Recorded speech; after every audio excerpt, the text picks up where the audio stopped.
Hello and welcome to the Capitol Report on NTD Television. I'm Steve Lance. El Paso, Texas is breaking the record for the hardest hit sector for illegal immigration. Last month alone, more than 53,000 people attempted to cross in that sector alone. House GOP leader Kevin McCarthy today took a trip to this area where he vowed to take action on this ongoing surge. NTD's Melina Wisecup has more. So, Melina, what did Leader McCarthy say that the GOP could do to deal with this issue? Well, first of all, Steve, House Minority Leader Kevin McCarthy today is calling on Secretary Mayorkas to resign. He and many Republicans have repeatedly accused Mayorkas of lying to lawmakers when he repeatedly testifies that the border is secure, even as illegal crossings have hit unprecedented levels and deadly drugs like fentanyl continue to pour in.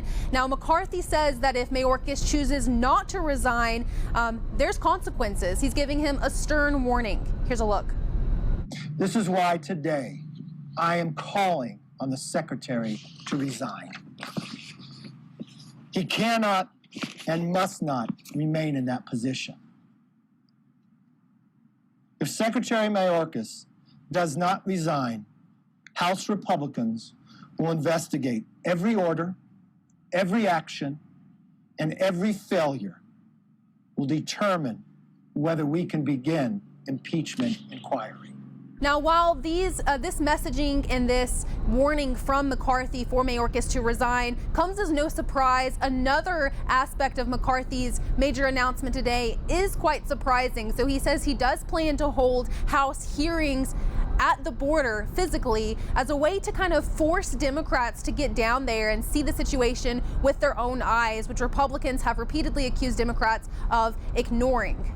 And a similar criticism came from a Democrat this week, Democrat Senator Mark Kelly of Arizona. He accused members of his own party of not actually knowing really the reality of what's going on at the border. In an interview earlier this week, he said, I'll quote it right here for you.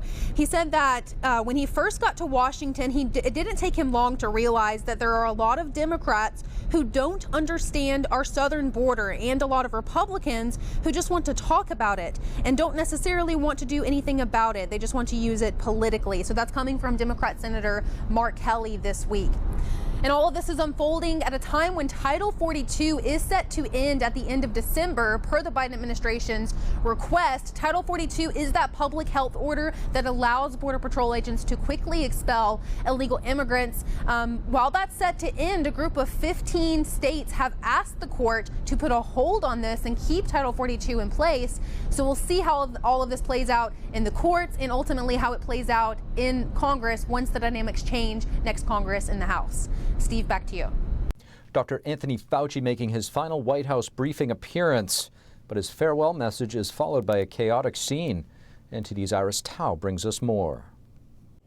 Before retiring next month, Dr. Anthony Fauci, a household name during the pandemic, briefs White House reporters one last time. Final message, maybe the final message I give you from this podium, is that please, for your own safety, for that of your family, get your updated COVID-19 shot. Fauci was attending a briefing about the Biden administration's latest push for people to get the updated COVID vaccine before the holidays. But attention was drawn to what Fauci himself could be facing next. If there are oversight hearings, I absolutely will cooperate fully and testify before the Congress if asked. You may not know, but I've testified before the Congress a few hundred times, okay? Republicans have repeatedly vowed to investigate Fauci with its new majority, with House GOP leader Kevin McCarthy once accusing Fauci of encouraging school closures and obscuring questions about his knowledge of COVID's origin. That's in addition to a tweet today by Republican Congressman Andy Biggs, who says Republicans will be bringing in Fauci ASAP and that resigning will not prevent him from being held accountable. But Fauci insisting today that he has nothing to hide and saying this about how he wants to be remembered. So if they want to remember me, whether they judge rightly or wrongly what I've done, I gave it all I got. Meanwhile, some chaos today in the White House briefing room. A reporter shouted a question about what Fauci's done to investigate the origin of COVID. And this is what happened. Dr. Fauci, only 13% of... Hold on one second. We have a process here. I'm not calling out on people who yell. She's asking about the origin of COVID-19. I hear the question. And Dr. Fauci is the best person to answer I hear your question, but we're not doing this the way you want it. This is a disrespectful. It is. I'm done. Simon, I'm done. And other probes are coming up even before Fauci retires. On Wednesday, Fauci is scheduled to be questioned under oath as a part of a lawsuit alleging the administration colluded with social media companies to suppress free speech. Reporting from the White House, Iris Tao, NTD News. Joining us to discuss Twitter's recent move to reinstate major conservative accounts, we have Bradley Smith. Smith served as Commissioner of the Federal Election Commission. Bradley Smith, thank you so much for joining us on the Capitol Report. It's my pleasure. Now, besides the obvious conservative accounts like Donald Trump and Marjorie Taylor Greene being reinstated on Twitter, are there greater implications here? I'm just really curious how to view this through your lens. Well, for me, the most interesting thing has been, I think it's nothing almost short of a freaking out by folks on parts of the political left. Twitter's a private company, and people often have to point out that the First Amendment doesn't apply to private entities. They can censor, so to speak. But there's a spirit of the First Amendment in which we have confidence that we can listen to ideas, we can reject those that are no good, that the truth will win out, and a certain humbleness there that we're not sure that we're right, which is why we let other people speak and why we let other ideas out. And the idea that, Donald Trump, who was president of the United States, or Marjorie Taylor Greene, who's a congresswoman, are too dangerous to be heard by the American people strikes me as itself a dangerous philosophy, and one that ultimately, if their ideas really are that bad, will leave those ideas to kind of simmer and bubble away below the radar, where in fact they're not subjected to the scrutiny, of hard examination and proven wrong. So if you really think they're wrong, you should have confidence that they can participate in Twitter, and that it's not going to be the end of American democracy. Now, there are certain accounts that have still yet to be reinstated, such as, I believe, Alex Jones and Dr. Peter McCullough. What do you say to the all or nothing argument? Well, let's put it this way.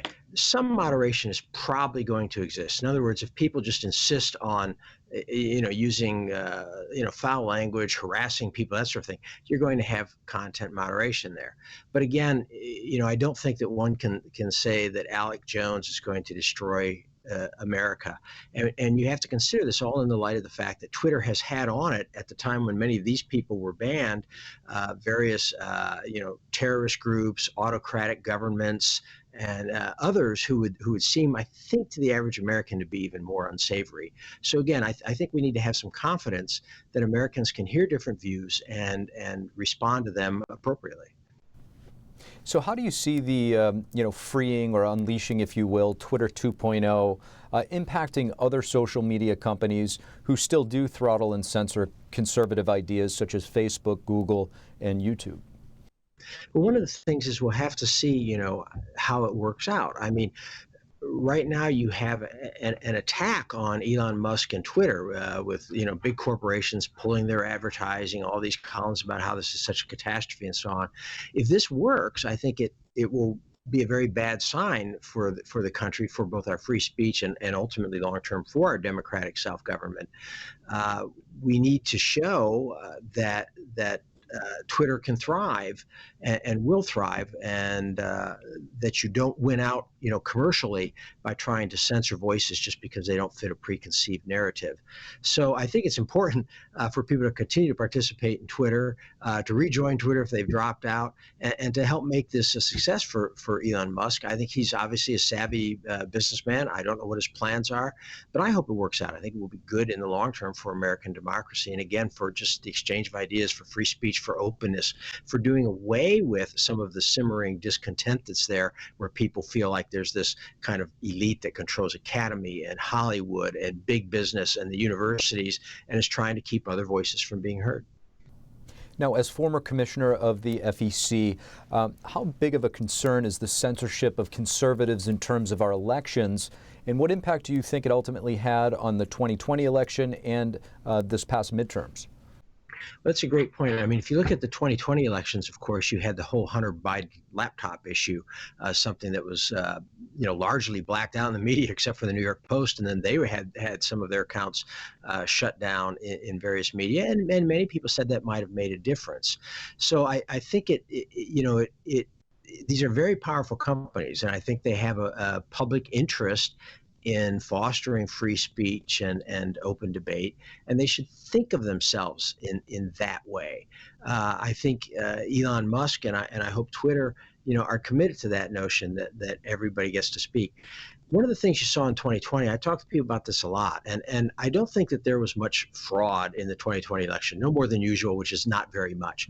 But that's not to say that the elections were fair. And one way in which they were unfair was this effort to silence and cut out of the debate various points of view. It's kind of funny that now, more than 2 years later, CBS News has just reported that, the Hunter Biden laptop seems to be authentic.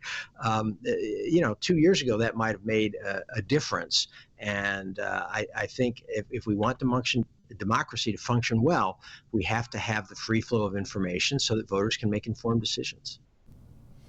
Bradley Smith, former FEC commissioner, thank you. Thank you. And Vice President Kamala Harris is visiting the Philippines. During her trip, she promised that the United States will stand by the island nation against what she called intimidation and coercion.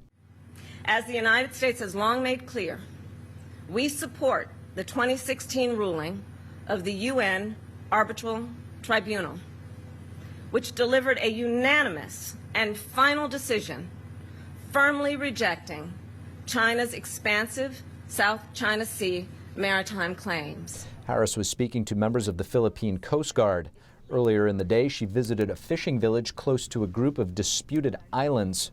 The Chinese regime claims almost the entire South China Sea as their own. The Philippines say Chinese forces have for years been harassing and intimidating local fishing vessels and naval ships. Harris also said, quote, "Foreign vessels enter Philippine waters and illegally deplete the fishing stock."